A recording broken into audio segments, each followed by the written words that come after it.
Good afternoon girls. चलिए देखिए girls, इससे पहले वाले लेक्चर में मैंने आपको फर्स्ट मेथड बताया था मॉडिफाइड एक्सपोनेंशियल कर्व के लिए। अब मैं आपको सेकंड मेथड बता रही हूँ मॉडिफाइड एक्सपोनेंशियल कर्व के लिए। ठीक है, सो सेकंड मेथड है आपका मेथड ऑफ पार्शियल सम। हम इस मेथड की हेल्प से मॉडिफाइड एक्सपोनेंशियल कर्व को सॉल्व करेंगे। ठीक है, कि हमने अपना डाटा उसमें कैसे फिट करना है। So now the given time series data are split up into 3 equal parts each containing। हम क्या करेंगे बेटा, जो हमारा टाइम सीरीज डाटा है हम उसको स्प्लिट करेंगे 3 इक्वल पार्ट्स में, जिसमें हमारे n कॉन्जिक्यूटिव वैल्यूज होंगे y_t के लिए कॉरेस्पॉन्डिंग टू जो हमारा टाइम होगा t। उसमें हम फर्स्ट हमारा क्या होगा, time 1 to up to n times तक रन करेगा। सेकेंड n+1 से लेकर 2n तक, और 2n+1 से लेकर 3n तक। जैसे हमें 3 इक्वल पार्ट्स में उसको स्प्लिट करना है, तो मैं जो टाइम है टाइम को भी 3 इक्वल पार्ट्स में स्प्लिट कर रही हूँ। तो जो मेरा टाइम है फर्स्ट के लिए क्या आएगा 1 to up to n, second के लिए n+1 n+2 up to 2n, और थर्ड के लिए 2n+1 2n+2 up to 3n। यानी कि मैंने यहाँ पर टाइम की एक सीरीज आपको बता दी। ठीक है, चलिए आगे देखिए। Let S1 S2 S3 represent the partial sum of the 3 parts. देखो हमने 3 इक्वली पार्ट्स लिए हैं, तो उनके लिए मैंने जो पार्शियल सम है वो भी 3 लिए हैं, S1 S2 और S3।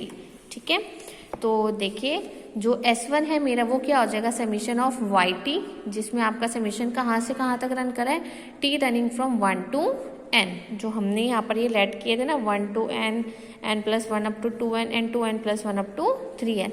तो यहाँ पर मैंने समीशन की वही वैल्यूज रन कराई हैं। सो S1 में हमारा t कहाँ से कहाँ तक होगा 1 up to n, S2 में n+1 से लेकर 2n, और S3 में 2n+1 से लेकर 3n। ये मेरी क्या हो जाएगी equation number 1। Now substituting YT from equation number 1 then we get, मैं क्या कर रही हूँ बेटा, आपने इक्वेशन नंबर 1 पढ़ी थी ना, YT equals to a plus b c की पावर t। ठीक है ना, तो मैं इस YT की वैल्यू को क्या कर रही हूँ, यहाँ पर पुट कर रही हूँ। ठीक है ना, S1 में इस जगह पर YT की वैल्यू मैं ये वाली पुट कर रही हूँ। तो मेरे पास S1 क्या हो जाएगा, summation t running from 1 to n a plus b c t। अब हम क्या करेंगे, समीशन को अंदर ब्रैकेट में लेकर जाएंगे। समीशन में पहले a के साथ लिखूंगी, देन b और c के साथ। ठीक है, सो यहाँ पर देखो हमारा summation t running from 1 to n तक जा रहा है। यहाँ पर हमारे पास t तो है ही नहीं, टाइम तो हमारे पास यहाँ है ही नहीं, हमारे पास यहाँ पर सिर्फ a है कांस्टेंट वैल्यू। तो जब भी हमारे पास कोई कांस्टेंट वैल्यू होती है और जो समीशन हमारा रन करता है, तो वहाँ हमारे पास क्या आ जाएगा n, क्योंकि समीशन कहाँ तक जा रहा है, n तक के लिए जा रहा है। तो यहाँ पर आपका क्या आ जाएगा n of a plus b constant है, b as it is. Summation t से कहाँ तक जा रहा है, n तक। तो आपने यहाँ पर c की पावर t है, तो t में एक बार मैं पहले 1 पुट करूंगी, then 2, then 3 up to n। तो मेरे पास c की जो सीरीज आएगी वो क्या आएगी, c plus c square plus up to c to the power n। चलिए अब मैं क्या करूंगी, इस ब्रैकेट में से मैंने c कॉमन ले लिया। ठीक है ना, तो यहाँ आपके पास सीरीज क्या बच जाएगी, 1 plus c square plus c का cube up to so on. तो वो आपकी क्या सीरीज बन जाएगी, जीपी सीरीज बन जाएगी। ठीक है ना, सबको पता है ना जीपी सीरीज क्या होती है। तो ये आपकी क्या बन जाएगी तब, जीपी सीरीज। तो मैं यहाँ लिख देती हूँ, आपके पास बचेगा 1 plus c square plus up to so on. तो जीपी सीरीज का फॉर्मूला आपको पता ही है, क्या होता है, a r to the power n-1 upon 1 minus r। ठीक है ना, किस पर डिपेंड करेगा कि रेशियो जो है आपका अगर वो लेस देन 1 के है या ग्रेटर देन 1 के है। तो हमने यहाँ पर क्या किया, जीपी सीरीज का मैंने यहाँ पर वो फॉर्मूला अप्लाई किया। ठीक है ना, तो ये S1 की वैल्यू आपकी क्या हो जाएगी, इक्वेशन नंबर 2। सो ये जीपी सीरीज का फॉर्मूला आप खुद अप्लाई कर लेना। ठीक है बेटा, ये तो सबको आता ही होगा, +1 +2 में पढ़ते थे हम जीपी सीरीज। तो हमने यहाँ पर S1 फाइंड आउट किया, ये क्या हो गई आपकी सेकेंड इक्वेशन। नाउ सिमिलरली जैसे आपने S1 फाइंड आउट किया है, ऐसे ही आपको S2 फाइंड आउट करना है और S3 फाइंड आउट करना है। और बेटा ये आपको सॉल्व करके चेक करना है कि क्या हमारी S2 और S3 की वैल्यू यही आ रही है या नहीं। बुक में बहुत बार मिसप्रिंट होता है, तो वैसे फिलहाल के लिए मैंने जो बुक में वैल्यूज लिखी थी मैंने ये वही लिखी हुई हैं। अगर आपकी सॉल्व करके वैल्यूज़ मैच नहीं हो रही है तो इसका मतलब आपका करेक्ट है, इनका गलत है, क्योंकि इस ग्रुप में मिसप्रिंट बहुत ज़्यादा है। ठीक है ना। सो चेक कर लीजिएगा, वैसे ज़रूरी नहीं है हर बार ही गलत हो, तो मे बी यही वैल्यूज आएंगी। ठीक है ना। तो S2 और S3 आपको सॉल्व करना है। इसको मैंने इक्वेशन नंबर 3 बनाया और इसको मैंने equation number 4। Now subtract equation. अब मैं क्या कर रही हूँ, जो मैंने S1 S2 S3 की वैल्यूज़ को फाइंड आउट किया है, अब मैं उनको माइनस कर रही हूँ। पहले मैंने S2 माइनस S1 किया। ठीक है, ये मेरे पास S2 की वैल्यू थी, ये S1 की थी। माइनस का साइन है तो अंदर का साइन भी चेंज हो जाएगा। ठीक है ना बेटा। तो Na से Na हमारा क्या हो जाएगा, कैंसिल। हमारे पास ये दोनों वैल्यूज़ बच जाएंगी। तो मैंने यहाँ पर ये दोनों वैल्यूज़ लिख ली। अब देखो मैंने यहाँ पर कॉमन लिया है, b कॉमन आ जाएगा, c की पावर n+1 है और यहाँ पे क्या है c की पावर 1, तो यहाँ पर आपका क्या कॉमन आ जाएगा, c कॉमन आ जाएगा। और c की पावर n-1 c-1, ये कंप्लीट आपका ब्रैकेट भी कॉमन आ जाएगा। तो ये सारी वैल्यूज़ यहाँ पर आपकी कॉमन आ गई। तो यहाँ पर क्या बच जाएगा, c की पावर n, और यहाँ पर क्या बच जाएगा 1। अब देखो ये दोनों सेम है वैल्यूज़, तो मैंने इसको क्या लिख लिया, cn-1 का स्क्वायर, और जो डिनोमिनेटर में c-1 था वो आपका एज इट इज़ है। तो ये आपकी क्या हो गई, equation number 5। Same S3 minus S2 आप फाइंड आउट कर लोगे, ये मैंने डायरेक्ट लिखा है, ये आपकी क्या हो जाएगी, इक्वेशन नंबर 6। बेटा जो भी मैं डायरेक्ट लिख रही हूँ वो आपको सॉल्व करना है। ठीक है ना। You have to solve these equations and check कि वेदर दिस इज करेक्ट और नॉट। ठीक है ना। सो आपके पास S3 माइनस S2 ये आ जाएगी। आफ्टर दिस हमें क्या करना है, इक्वेशन नंबर 6 और इक्वेशन नंबर 5 को क्या करना है बेटा, डिवाइड करना है। ठीक है ना। तो मैंने दोनों की वैल्यूज़ को क्या किया, डिवाइड किया, कैंसिल हो जाएंगे। ठीक है, आपके पास क्या बच जाएगा, इसके बाद cn+1 अपॉन c1। आप इनको ब्रेक कर सकती हो, क्योंकि बेस सेम है तो पावर्स ऐड होते हैं, तो हमने पावर्स को क्या किया, ब्रेक किया, ये कैंसिल आउट हो जाएंगे। तो आपके पास ये किसके इक्वल आ गया, c⁴n। यहाँ से मैं c की वैल्यू निकाल लूंगी, यहाँ पे पावर n है, तो आप जब इसको लेफ्ट हैंड साइड में लेकर जाओगे तो पावर क्या हो जाएगी, 1/n। तो यहाँ से आपने किसकी वैल्यू फाइंड आउट कर ली है, स्मॉल c की। अब हमें क्या करना है, स्मॉल a और स्मॉल b की वैल्यू फाइंड आउट करनी है। चलिए देखिए कैसे करेंगे। Substituting the value of c⁴n in 5th equation, then we get, देखो 5th इक्वेशन कौन सी थी आपकी बेटा, ये वाली। ठीक है, इसमें मैं क्या कर रही हूँ, c⁴n की वैल्यू को पुट कर रही हूँ। तो जब मैंने पुट किया, देखो c तो एज इट इज है, मैं सिर्फ c⁴n की वैल्यू पुट कर रही हूँ, तो ये हो जाएगा।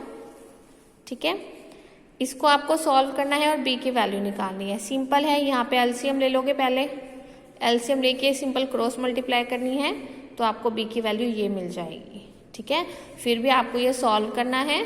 यहाँ पे पहले आपको एलसीएम लेना है, एलसीएम लेकर क्रॉस मल्टीप्लाई करके आपको b की वैल्यू फाइंड आउट करनी है। ठीक है, so after finding the value of b and c, substituting the value of b and c in the second equation, then we get, ये आपकी सेकेंड इक्वेशन थी बेटा। इस सेकेंड इक्वेशन में मैं क्या कर रही हूँ, पहले a फाइंड कर रही हूँ। अभी मैंने कोई वैल्यू पुट नहीं की है, अभी मैंने सिर्फ यहाँ पर सेकेंड इक्वेशन लिखी है, ये आपकी सेकेंड इक्वेशन है। यहाँ से मैंने क्या किया, ये सारी की सारी वैल्यूज उधर ले जाऊंगी लेफ्ट हैंड साइड, तो मेरे पास n ऑफ a कितना आ जाएगा, ये n को यहाँ पर क्रॉस मल्टीप्लाई करेंगे तो यहाँ पर आ जाएगा, ये आपका स्मॉल a आ गया। ठीक है, आफ्टर दिस आपको यहाँ पर पहले स्मॉल b की वैल्यू पुट करनी है। मैं यहाँ पर c की वैल्यू पुट नहीं कर रही हूँ, यहाँ पर मैं सिर्फ पहले स्मॉल b की वैल्यू पुट कर रही हूँ। स्मॉल b की वैल्यू जो आपने यहाँ पर ये वाली फाइंड आउट किया ना बेटा, ठीक है, ये स्मॉल b की वैल्यू आप यहाँ पर पुट करोगे। ठीक है, c और c-1 ये एज इट इज, और ये भी सिंपल, अभी आप सिर्फ b की वैल्यू पुट करोगे तो आपके पास ये आ जाएगा 1/n s1 माइनस, ये आपकी पूरी b की वैल्यू है, ये वाला c और c-1 ये रहा, और c⁴n-1 आपका ये रहा। ठीक है, c से c कैंसिल, c-1 से c-1 कैंसिल, तो आपके पास ये वाली वैल्यू बच जाएगी। ठीक है, चलिए इसके बाद अब आपको क्या करना है बेटा, यहाँ पे जो यहाँ पर आपका ये c⁴n है ना, यहाँ आपको c⁴n की वैल्यू पुट करनी है, जो आपने ये फाइंड की थी ना, ये वाली। ठीक है, तो आप यहाँ पे c⁴n की वैल्यू भी यूज कर सकते हो, और यहाँ पर आप सी की वैल्यू भी यूज़ कर सकते हो। वो हमें देखना है कि हमारी कौन सी कंडीशन पे कौन सी वैल्यू सुटेबल है। तो अभी फिलहाल मुझे सी की पावर एन की वैल्यू पुट करनी है, तो मैं ये वाली वैल्यू पुट कर रही हूँ। कहाँ पर बेटा? यहाँ पर। ठीक है, तो यहाँ पर पुट करने के बाद ये आ जाएगा। ठीक है, बस इसके बाद आपको इसको सिंप्लीफाई करना है और सिंप्लीफाई करके जो आएगा that is your value for small A. तो यहाँ पे हमने फाइंड कर लिया है small A, small B and small C. तो यही क्या था हमारा बेटा कि हमें स्मॉल ए, स्मॉल बी और स्मॉल सी की वैल्यू फाइंड आउट करनी थी। और उसके बाद लास्ट में बस आपको क्या करना है, मॉडिफाइड एक्सपोनेंशियल कर्व, ये थी इक्वेशन। यहाँ स्मॉल ए, स्मॉल बी और स्मॉल सी की वैल्यू को पुट करना है, तो वो आपका क्या हो जाएगा, रिक्वायर्ड रिजल्ट। ठीक है, तो ये आपका क्या था, सेकंड मेथड था, second method for the modified exponential curve. चलिए, इसके बाद आपका नेक्स्ट टॉपिक आता है फिटिंग ऑफ ग्रूमपर्ट्स कर्व। चलो देखो, Gompertz curve is given by the equation. मैंने आपको स्टार्टिंग में बेटा जहाँ पे आपको सारी इक्वेशंस बताई थी, वहाँ पर मैंने आपको ग्रूमपर्ट्स कर्व की भी इक्वेशन बताई थी, वो आपकी ये होती है। ठीक है, this is your equation number 1 where y t is the time series value. ये हमें पता ही है कि वाई टी यहाँ पर टाइम सीरीज की वैल्यू है फॉर द टाइम टी, और ए बी सी क्या है, आपके पैरामीटर्स हैं। ठीक है ना। चलिए, अब मैं क्या कर रही हूँ, जो आपकी इक्वेशन नंबर 1 है वहाँ पर मैंने दोनों साइड लॉग अप्लाई किया है, taking log on both the sides in equation number 1। उसके बाद यहाँ पर देखो log m into n, log m into n का फॉर्मूला क्या होता है, log m plus log n। ठीक है, उसके बाद नेक्स्ट हम क्या करेंगे, log a to the power x का फॉर्मूला क्या होता है कि जब भी हमारे पास log में पावर होती है तो पावर हमारी आगे आ जाती है और log b as it is.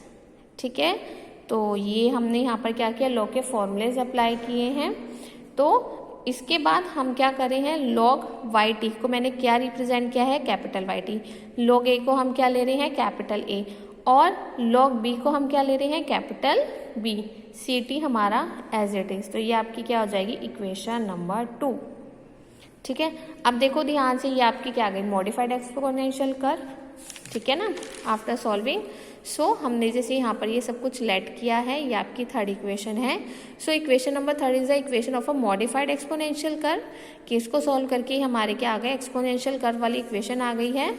The constant capital A, capital B and small C, देखो कैपिटल ए, कैपिटल बी और स्मॉल सी हमारा इसमें एज इट इज है, उसमें कोई चेंज नहीं है। Can be estimated by the method of 3 selected points और by the method of the partial sum as explained above. जैसे मैंने अभी आपको ये दोनों मेथड समझाए हैं, ये हम किसी भी मेथड से कर सकते हैं सॉल्व। ठीक है ना। Finally the constant of the Gompertz curve are given by. Finally हमारे पास क्या होगा बेटा, आप क्या करोगे, ये वाली इक्वेशंस को चाहे 3 सिलेक्टेड पॉइंट से सॉल्व कर लो, चाहे पार्शियल सम वाले मेथड से सॉल्व कर लो। आफ्टर सॉल्विंग आपको कैपिटल ए और कैपिटल बी की वैल्यू मिल जाएगी। उसके बाद आपको स्मॉल ए और स्मॉल बी की वैल्यू निकालनी है। कैसे निकालनी है, जब आप anti log of capital A करोगे तो स्मॉल ए मिल जाएगा, और एंटी लॉग ऑफ बी करोगे तो स्मॉल बी मिल जाएगा। ठीक है ना। बेटा यहाँ आप ये पूछोगे कि हमने इसको सॉल्व करके क्यों नहीं दिखाया। ये हमें सॉल्व इसलिए नहीं करना है क्योंकि ये हमारी वही मॉडिफाइड की इक्वेशन आ गई है जिसको हम अभी सॉल्व कर चुके हैं दोनों मेथड में। तो हम यहाँ पर किसी भी मेथड से उसको यूज़ कर सकते हैं, और यूज़ करके हम कैपिटल ए और कैपिटल बी की वैल्यू को फाइंड आउट कर सकते हैं। फाइंड आउट करने के बाद आप इसमें पुट करोगे तो आपके पास क्या आ जाएगा, ग्रूमपर्ट्स कर्व का रिक्वायर्ड सॉल्यूशन। ठीक है ना। चलिए, नेक्स्ट आता है आपका लॉजिस्टिक कर्व। चलो, लॉजिस्टिक कर्व क्या होता है आपका, this is a particular form of complex type of growth curve. ये एक तरीके का आपका एक कॉम्प्लेक्स टाइप का मतलब कर्व है जिसमें asymmetric logistic curve also known as Pearl Reed curve, कि अगर हमारे पास इसमें कोई सिमेट्रिक लॉजिस्टिक कर्व है तो उसको भी हम क्या बोल सकते हैं, पर्ल रीड कर्व बोल सकते हैं। जो हमें क्या दिया हुआ है, वाई टी इक्वल्स टू के divided by 1 plus exponent of a plus bt, जिसमें आपकी b की वैल्यू क्या है, नेगेटिव वैल्यूज है। तो ये क्या है आपका एक सिमेट्रिक लॉजिस्टिक कर्व की इक्वेशन है। This is your equation number 1 और इसको हम पर्ल ग्रिड कर्व भी बोल सकते हैं। ठीक है, चलिए इसमें स्मॉल a स्मॉल b और k आपके कांस्टेंट वैल्यूज हैं और yt तो हमें पता ही है, value of the time series at the time t। So in equation number 1 can also be written as, जैसे ये आपकी इक्वेशन नंबर 1 थी ना, सॉरी ये आपकी इक्वेशन नंबर 1 थी ना, तो ये क्या है आपका एक्सपोनेंट है, तो हम एक्सपोनेंट को बेटा ऐसे भी तो रिप्रेजेंट करा सकते हैं ना। ठीक है ना, एक्सपोनेंट का मतलब क्या है, जो ब्रैकेट में वैल्यूज लिखी हैं वो उसकी पावर की वैल्यूज हैं। So e to the power a and a to the power b t। ठीक है, यहाँ मैं e to the power a को c से रिप्रेजेंट करा रही हूँ, तो मैंने इसको कन्वर्ट करके ऐसे लिखा, जिसमें b आपको पता ही है क्या है, नेगेटिव वैल्यूज है। So this is your equation number 2। Now also from equation number 1 we have, मैंने क्या किया बेटा, जो आपकी इक्वेशन नंबर 1 थी ना ये वाली, मैंने इसका रेसिप्रोकल किया। ठीक है, इसका जब आप रेसिप्रोकल करोगे तो आपको क्या मिल जाएगा, 1 upon y t 1 upon x, sorry 1 upon k, 1 upon y t equals to 1 upon k, और जो डिनोमिनेटर वाली वैल्यू थी वो कहाँ आ जाएगी, न्यूमरेटर में। ठीक है, अब मैं 1 अपॉन के की ब्रैकेट के अंदर मल्टीप्लाई करी हूँ, पहले 1 के साथ करूँगी तो ये आ जाएगा, इसके साथ मल्टीप्लाई करूँगी तो ये आ जाएगा। ठीक है, सो यहाँ पर मैं क्या कर रही हूँ, 1 अपॉन के को मैंने लेट किया है कैपिटल ए, और 1 upon k e to the power a को मैंने लिया है कैपिटल b c t।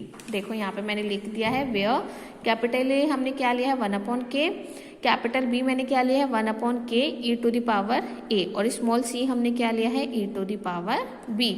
ये हमने लेट करके अपनी ये इक्वेशन बना ली, और ये क्या आ गई है आपकी मॉडिफाइड एक्सपोनेंशियल कर्व। सो यहाँ वो हमें क्या कह रहा है, so the reciprocal of y t, जब मैंने इसका रेसिप्रोकल ऑफ वाई टी का किया, it follows the modified exponential law. So now the given time series observation of yt will follow the logistic law if their reciprocal follows the modified exponential curve। तो वो हमें कह रहे हैं कि जो भी हमें एक सीरीज दी होगी ऑब्जर्वेशन की, वो हमारा लॉजिस्टिक लॉ को फॉलो करेगा अगर रेसिप्रोकल हमारा मॉडिफाइड एक्सपोनेंशियल लॉ को फॉलो करता है। ठीक है ना, दोबारा देखिए, वो हमें क्या बोल रहा है बेटा, कि जो भी हमें टाइम सीरीज की ऑब्जर्वेशंस गिवन होंगी वो हमारे लॉजिस्टिक लॉ को फॉलो करेंगी। कब करेंगी, कि अगर मेरा रेसिप्रोकल यानी कि वाई का अगर मैं रेसिप्रोकल करती हूँ, वो अगर मेरा मॉडिफाइड एक्सपोनेंशियल लॉ को फॉलो करता है। ठीक है, तो ये आपका क्या था, logistic curve. So the first difference of the reciprocal of the given observation, the first difference of the reciprocal of the given observation when plotted on a semi logarithmic graph paper will exhibit a straight line। कि बेटा अगर आप अपने reciprocal का first difference निकालते हो, first difference याद है ना, मैंने आपको समझाया था, वो डेल वाला, डेल ऑफ वाई टी। ठीक है ना, फिर हमने एक del of y t minus h भी निकाला था, तो ये था ना आपका फर्स्ट डिफरेंस, ये आपका सेकंड डिफरेंस था। तो अगर मैं ये फर्स्ट डिफरेंस निकालती हूँ रेसिप्रोकल का ऑफ द गिवन ऑब्जर्वेशन, अगर हमें कोई ऑब्जर्वेशन गिवन होंगी, तो अगर मैं उनका फर्स्ट डिफरेंस निकालती हूँ और उनको प्लॉट करती हूँ अपने ग्राफ पेपर पे, कौन से ग्राफ पेपर पे, सेमी लॉग वाले ग्राफ पेपर पे, then it will be exhibit a straight line. तो वो हमें क्या मिलेगी, एक स्ट्रेट लाइन मिलेगी। ठीक है गर्ल्स, तो ये आपका टॉपिक था आज का, जिसमें आपने क्या पढ़ा है, एक तो मैंने आपको सेकंड मेथड पढ़ा है मॉडिफाइड का, आफ्टर दिस हमने आपको ग्रोमपर्ट्स कर्व समझाया और लॉजिस्टिक कर्व। दोनों ही कर्व में हम क्या कर रहे हैं, हम उनको सिंप्लीफाई करके मॉडिफाइड एक्सपोनेंशियल कर्व में कन्वर्ट कर रहे हैं, और उसके बाद हम उसमें कोई भी फॉर्मूला अप्लाई कर सकते हैं, कोई भी मेथड, आइदर 3 पॉइंट्स और आइदर पार्शियल सम। ठीक है, तो बेटा आज का आपका क्या काम है, जो भी वैल्यूज मैंने आपको थ्योरम्स में बोली हैं कि आपको वो सॉल्व करनी है, जो मैंने डायरेक्टली सिमिलरली करके लिखा हुआ है वो आपको खुद से सॉल्व करनी है, उनको चेक करना है और वेदर इट इज़ करेक्ट और नॉट, और आपको सॉल्व करके मुझे आपकी PDF आज ही सेंड करनी है बिफोर 6। ठीक है, तो बेटा प्लीज़ आप थोड़ा ये ध्यान रखा कीजिए कि जो मैं आपसे PDF मंगाती हूँ सो मैं तभी चेक कर सकती हूँ अगर आप वो मुझे थोड़ा टाइमली भेजें। अगर आप मुझे वो लेट भेजते हैं तो मेरे लिए चेक करना भी थोड़ा मुश्किल हो जाता है। तो अगर इन एनी केस कोई भी बच्चा लेट हो जाता है सेंड करने के लिए, जैसे मान लीजिए अगर आप 6 बजे तक नहीं भेज पाते हो, so you can send me tomorrow, no issues, you can send me tomorrow in the morning but not after 6। वैसे भी मैं सेटिंग चेंज कर देती हूँ, मुझे पता है मैं थोड़ी सी चालाक हूँ ना, तो मैं सेटिंग चेंज कर देती हूँ जिससे आप लोग सेंड ही ना करो। मुझे पता है बहुत बच्चे टाइम नहीं ध्यान रखते हैं, तो इसलिए प्लीज़ आप थोड़ा ध्यान रखें और प्लीज़ अपने प्रॉपर नोट्स मेंटेन कीजिए। ये 3rd यूनिट भी आपकी मतलब थोड़े दिन में ख़त्म हो जाएगी। सो हम फिर 4th यूनिट स्टार्ट करेंगे। तो ठीक है गर्ल्स, अगर यहाँ तक किसी भी टॉपिक में कोई डाउट होगा तो आप मुझे बताइएगा, ठीक है? Okay, thank you.